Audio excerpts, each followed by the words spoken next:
Yo, what's up, man? Watch right here. Just chilling. Hitting y'all up, man. Coming back on.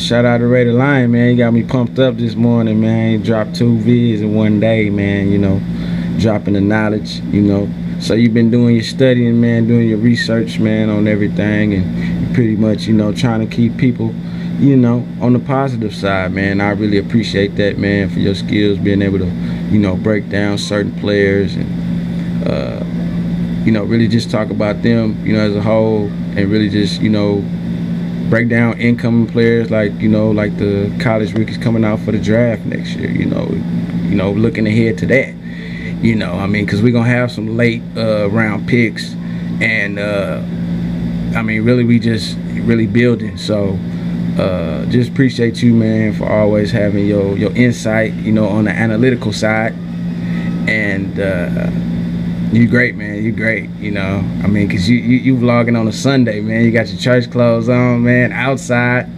and that's what's up. That's what's up. But I'm making this video, man, really because I want to kind of touch on, you know, the leader of this team right now.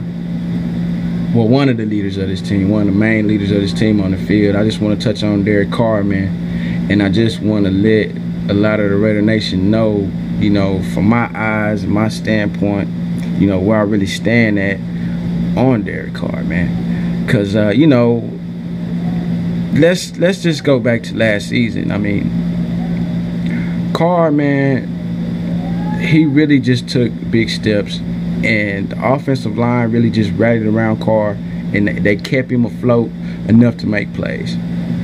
And the reason why is that they knew that if Carr had any time or any space, he was going to try to make a play. That also showed confidence in all the receivers. I mean, Coop was getting shadowed pretty much and stalked every game after maybe about week 3 or week 4, you know, by certain corners on certain teams. And at first I was like, whoa. But then I was like, you know what? Look at Crab. Look how many balls Crab is catching now. So, you know, teams are going to have to figure out how they're going to play us offensively, because now we have a weapon in the passing game, DeAndre Washington, and hopefully some other players, some of those free agent receivers that we sign. You know, we're going to, if they make the team, we're going to get them in on different plays. I mean, most of them is pretty fast. McCaffrey's got some height on him, but the other 2 players, Mickens, you know, they short, got speed, could probably help us in the kicking game. But Derek Carr, man, he just has support, man, really of the whole team. And Mac got his back on the defensive side. And I just think they have a formula. You know, basically, Mac is like, hey, we want to keep you on the field, Derek, so you can put up points for us and lead us to victories. So we're going to keep the other team's offense off the field. And then on offense, say, hey, we're going to let y'all chill on the sideline. We want y'all to rest and enjoy the game, because we're going to keep their defense on the field. We're going to play clock management football. And if we up, we're going to just run the clock. We're just going to drain the clock on them. We don't got to go for the big play. We're going to go for the big play from the jump. You know, we're going to go from the juggler from the start. So I just think he just has that mentality. And then, you know, to see him, see Brett Favre on there just saying, hey, man, Carr, he's like me, man. I see it. He's more polished, but he's like me. And I mean, I've been seeing it. I mean, when I seen him with the number 4, the first thought in my head was Brett Favre. Oh my gosh, Brett Favre. And then to watch him play in certain situations last season, he played like Brett would have played, basically. And I mean, he tells you pretty much in all the interviews, you know, where if he think he can make the throw, he gonna try to make it. And he say he like his chances. So I like his chances. He's really confident, and the team is just building around him, you know. And I think Jack Del Rio is really confident in Carr, and he's gonna let him do his thing. Now hopefully Musgrave can maybe let Carr let loose a little bit, you know, maybe change some plays at the line and do some different things. You know, that'd be good, kind of spice it up, you know, because Carr can get out the pocket and throw the ball. And I'm going to give you a key play that really let me know that David Carr got the balls. He got the mechanics. he got the will to win. There was one play, I think it was the Tennessee Titans. I'm not sure the team we were playing, but it was a play where Derek Carr took the snap. He's in the pocket looking for somebody. Oh, it's pressure coming up the middle. So, hey, I see Crab trying to get open on the out route in the end zone. Okay, Crab know he see him. They see each other. So he says, hey, I'm finna run out, and I'm gonna try to make this throw toward the sideline. And where I'm gonna throw it, the DB can't get to it. Only the receiver can get to it, or it's going out of bounds. So that means we either going for an incomplete pass or a touchdown. That's a big gap in between. You know, go for an incomplete pass, we gotta do the play over, we gotta call something different. If we make that play, that's an easy, instant touchdown. Because Crab not gonna drop the ball, especially not on the sideline. He gonna keep both feet in, and that's just what he did. And guess what? We scored on that play. All because Derek Carr recognized the pressure, got time, got out the pocket and got time, threw a bullet pass toward the sideline to Michael Crabtree where only he could catch it. Touchdown. Just like that. Just like that. Also, it was another key play. I think it was against the Ravens. He was getting pressure. And he rolled out the pocket. Then set his feet. And I think that was to Crabtree too, where he threw the ball across the other side of the field to get the ball to Crabtree, and he caught it, and we scored. So, I mean, it's been many plays, you know, but those two plays really stuck in my mind as far as when I hear people talk this and that about Derek Carr. And I'm like, man, he got it all, man. And Reggie gonna make sure that he gonna be the franchise quarterback. You know, I like Connor Cook, but Connor Cook got some more learning to do. I don't think Connor Cook is gonna be the second string quarterback. I think Matt McGloin, if they keep 3, is gonna be the second string, and I'm good with that. You know, Matt know the offense. You know, Matt not gonna put us in situations. You know, he don't throw picks. I mean, he don't throw picks like that. You know, he may throw a few, but he can get the ball downfield.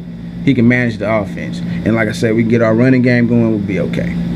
But yeah, Derek Carr, he's ready, man. His brother was an NFL quarterback. He's been in football, around football, since he was like 6 or 7 years old. So, I'm not worried about Derek, man. The line is great.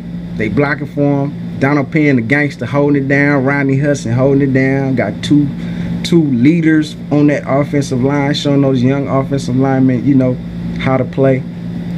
And Derek just great, man. He's got rapport with all his receivers, even his tight ends. You know, they trust him. They trust him a lot. And I just think the key is going to be Musgrave basically taking the lid off and letting a lot of things develop, you know, and not kind of playing old man football like, come on, Derek, call this. Come on, I'm going to run this, Derek. Come on, Derek, going to run this. Let him be free. Because if he's like Brett Favre, he's free. You know, he's free. So, Derek Carr, man, he's great. He's great, man. I mean, I could sit here really and talk all day about Derek.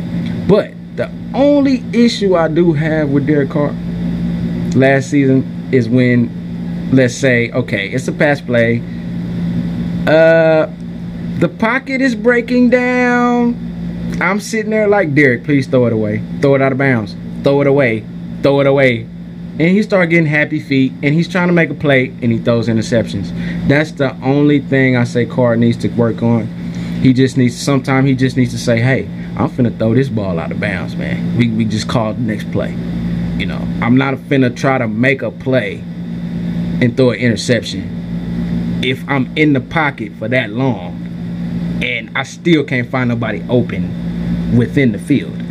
So, I think he's going to get better at that. And for the most part, he's made really good decisions. And he's made quick decisions, too, at the position to avoid sacks and busted plays and bad plays. So, Derek Carr, man, I got all faith in that man. We good at the quarterback position, for sure. And everybody else is going to follow with the excellence and the work ethic that he shows, you know. So that's just a little something about Derek, man. You know, I kind of want to get more into the offense, but you know, my subject was Derek Carr, even though I did kind of go off into other players and stuff like that. But you know, that's just me, man. That's just me, because everything is connected. You know, offense and defense is connected, and once you figure out how they're gonna connect with each other, and hopefully it'll play out that way, that's why we're gonna have a great team. So, Watch Raider, once again, man, appreciate all the support, man, and all the love, and you know, hey, I'm here, man. You know, so you guys got any questions or anything you want to ask me, man, just hit me up in the comment section. You know, like the video. If you don't like the video, but you don't like it, that's cool. You know, because I'm not gonna stop doing what I do. So it's Raider Nation for life. Shout out to everybody back home. You know what I'm saying? I'm always repping, hey, man, watch up for life, baby. East side up for life. You know, South Central, Compton, Long Beach, Carson, all that, man. You know, shout out to the West Side homies. You know, Inglewood, Crenshaw District. You know, Torrance, the beach area. You know, the Beverly Hills area. Shout out to everybody back home in the city, man. Wherever you might be, man. Shout out to everybody, man. Shout out to all the Raider fans. Hey, we just finna keep this stew boiling, cause we finna start serving up some plates. So, Raider Nation for life.